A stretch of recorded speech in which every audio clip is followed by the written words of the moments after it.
Hey guys, how's it going? It's Al. It is Monday morning. We're talking about March the 4th, 2019. I got an NBA first look for you on Draftkings this evening. We got a fun slate. We got a little bit of value, at least as it looks here at about 8 a.m. As I'm recording this. And we got a couple of superstars up top, but it does look like a mid-range day. This is going to be a very balanced day for your lineups. You do have a superstar or two on the board, 3 5-figure players that are sitting up top, and a little bit of value right now, and that might change because it is March, and the way that things go in NBA, players get scratched, and have your if-thens ready because value will get created in the final hour before lock from 6 p.m. until 7 p.m. Eastern time.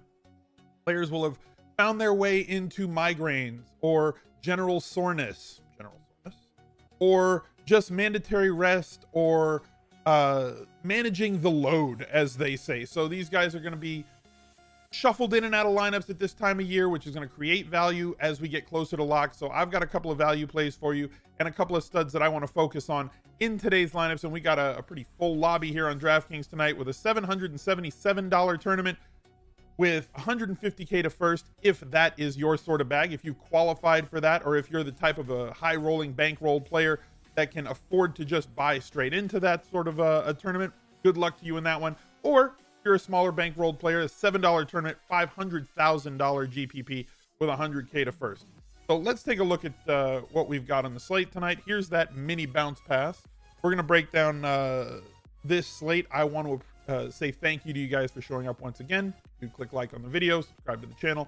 All that jazz would be great. And links to every one of my other socials is down below in the description. Just click the show more button to find those.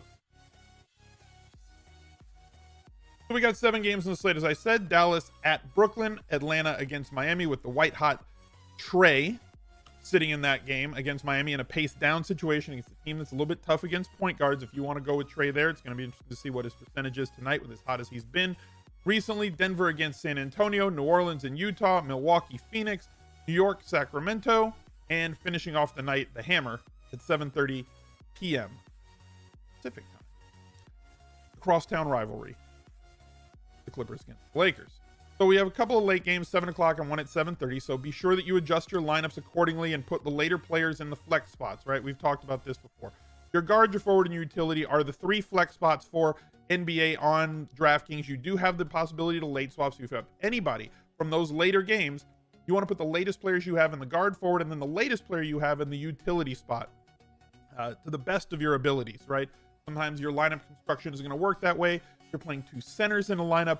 You're going to have a little bit more restrictiveness on how flexible your lineups can be unless they have center, power forward eligibility. Then they've got 4 spots you can put them in between power forward, center, forward, and utility to allow you that lineup flexibility to get through and move these players around so you can get the latest players in those bottom 3 spots in your lineup. Do it as best that you can, because if you find that you're blocked in a tournament, if you find that you're blocked in a head-to-head game, it gives yourself the opportunity to pivot to a player that is the same salary or less so that you can get off of that player. It's always better to give yourself a chance to win as opposed to locking yourself in to a loss, right? So looking at some of the top players tonight, Giannis Antetokounmpo has put up a tremendous year, and then on a minutes restriction in his last game, played just under 32 minutes and had 79 DraftKings points. Ridiculous efficiency from him as always.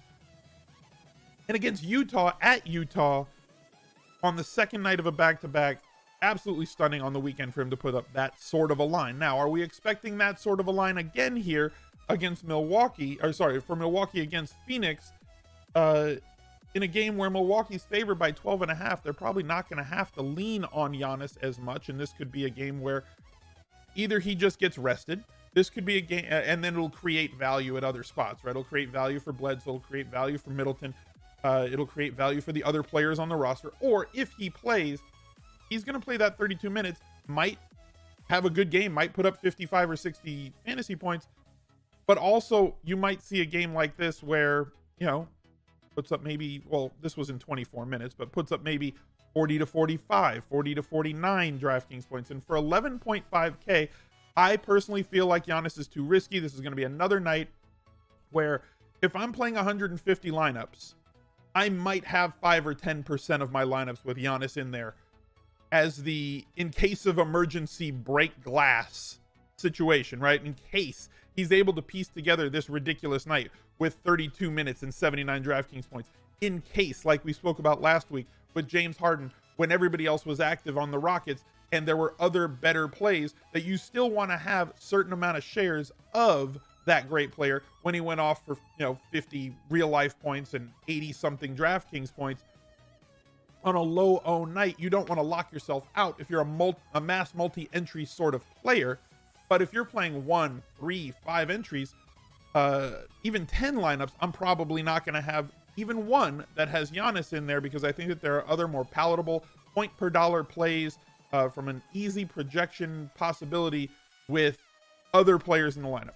One player that we've been riding through this entire streak, I don't care how bad the Lakers are, and trust me, they are bad. LeBron James is still good, especially in terms of fantasy.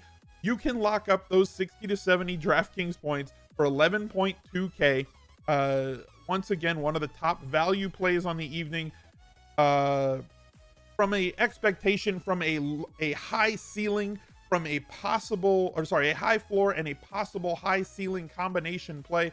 LeBron James once again in play for us on Monday. Now, the Lakers have played a ton of games, right? The 25th, the 27th, the 1st, the 2nd. And here we are on the 4th with him playing their third game in 4 nights. They had Sunday off, and now the Lakers are coming back. This is a terrible loss against Phoenix the last time that they were out there.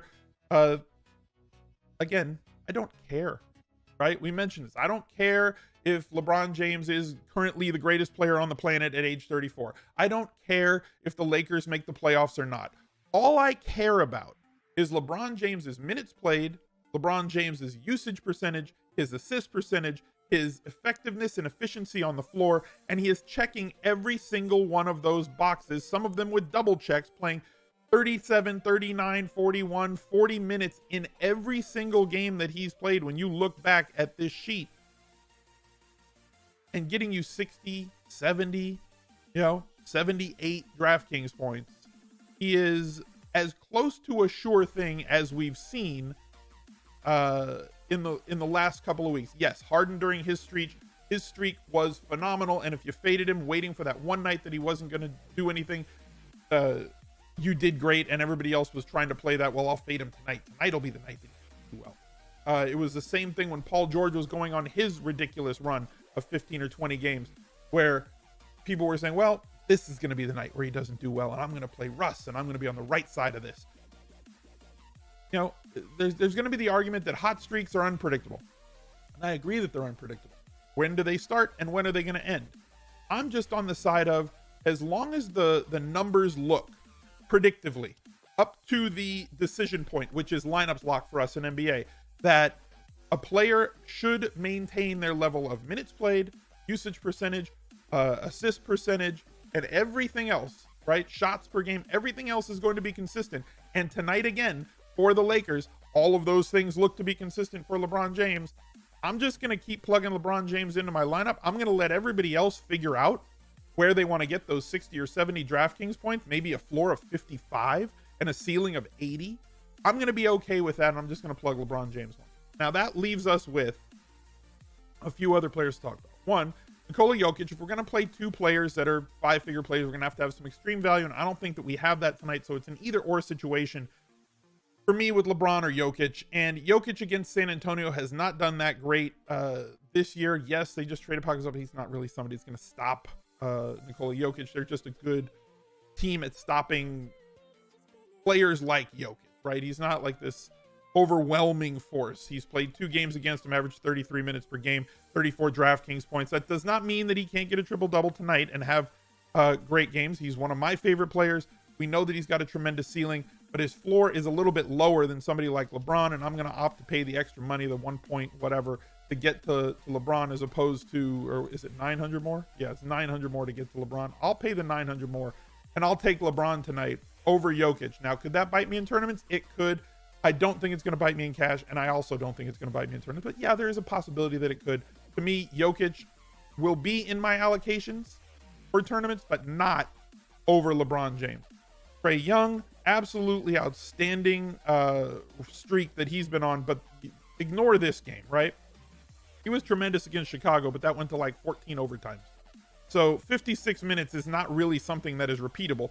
43 minutes is, 41 minutes is, and we've talked about this. As his minutes have increased, his production has increased as well.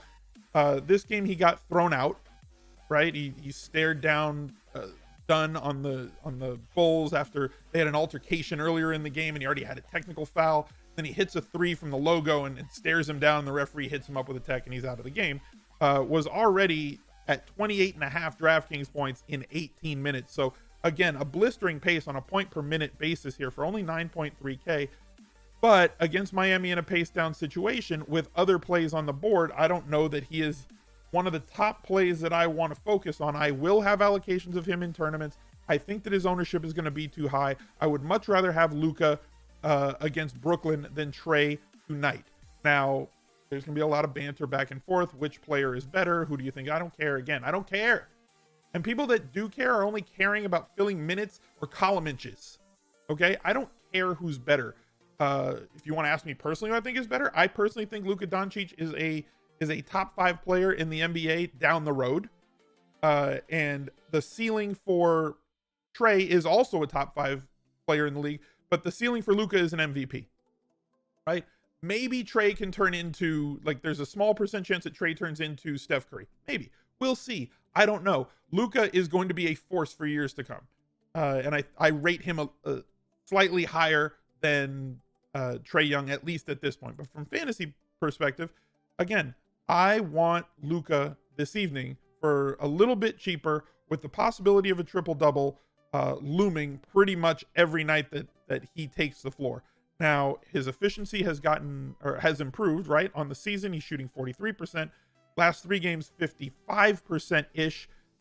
He is getting better as he plays more basketball on this continent, right? As the more he plays, the more exposure he has, the better he is getting. Consistent scoring, consistent shots, efficiency improving, and contributing in rebounds, assists, steals, and blocks pretty much every night. Donovan Mitchell had his biggest game of the season. I'm not banking on that again this evening. Randall is tied to Anthony Davis, who is a big if-then statement every single night. If Anthony Davis is out, then Julius Randle at 8,200 is fine for me, as his usage, his minutes, and everything will go up. D'Angelo Russell, another player that's fine. Somebody that I'm interested in playing this evening because of the number that he's put up. Rudy Gobert is going to get a lot of love today because his median projection is very high, but we know that there's a wide gap between his ceiling and his floor. For him to reach a ceiling game, he has to have a ton of blocks. He has to double-double. He has to get a lot of points on very few shots. He doesn't get over 10 shots a game very often. So you're doing it with a player that has to do it with all the hustle stats, which are a lot more inconsistent than a player who relies on scoring the basketball and gets a lot of volume doing it. So looking at the players that we like on top, I want to have LeBron James. The other player that I think I want to go with tonight, I think it's just Luka. I think I want to plug Luka into this lineup and see what happens. With LeBron James giving me 2 studs that essentially have that triple-double ceiling for me to be able to try and compete for GPPs. Now, we don't have extreme values. The best extreme value right now is the low 3Ks is Dirk Nowitzki, who is nice. He might reach value, but he's not somebody who's really going to get you 30 or 35 points. There's a very small possibility that he ever gets there, but he's getting consistent run.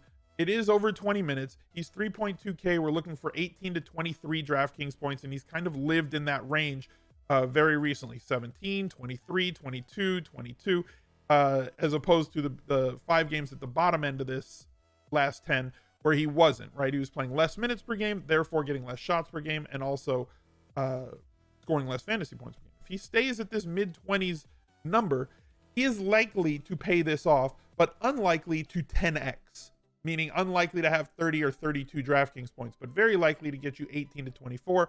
He could pay off this value. I'm going to plug him in right now and hope that better value appears as the day goes on.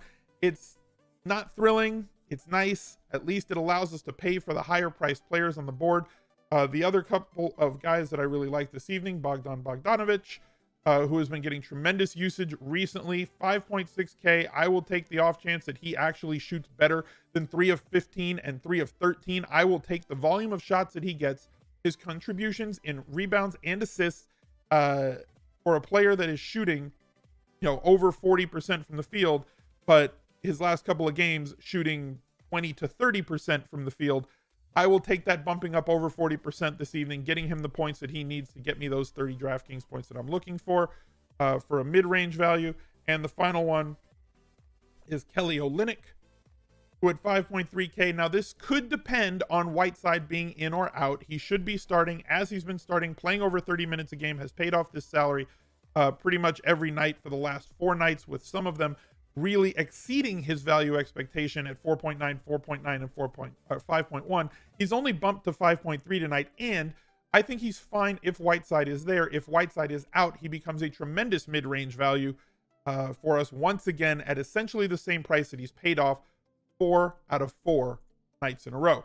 I will take Olynyk. I will plug him in at center and hope that other value opens up throughout the day. There are plenty of mid-range plays on the board this evening for that 5.2 average salary that we have remaining on this 5-man roster for the day. I hope that you guys have a winning night tonight, and I hope that you had a very good weekend for the Saturday and Sunday that just passed. Thank you for joining once again.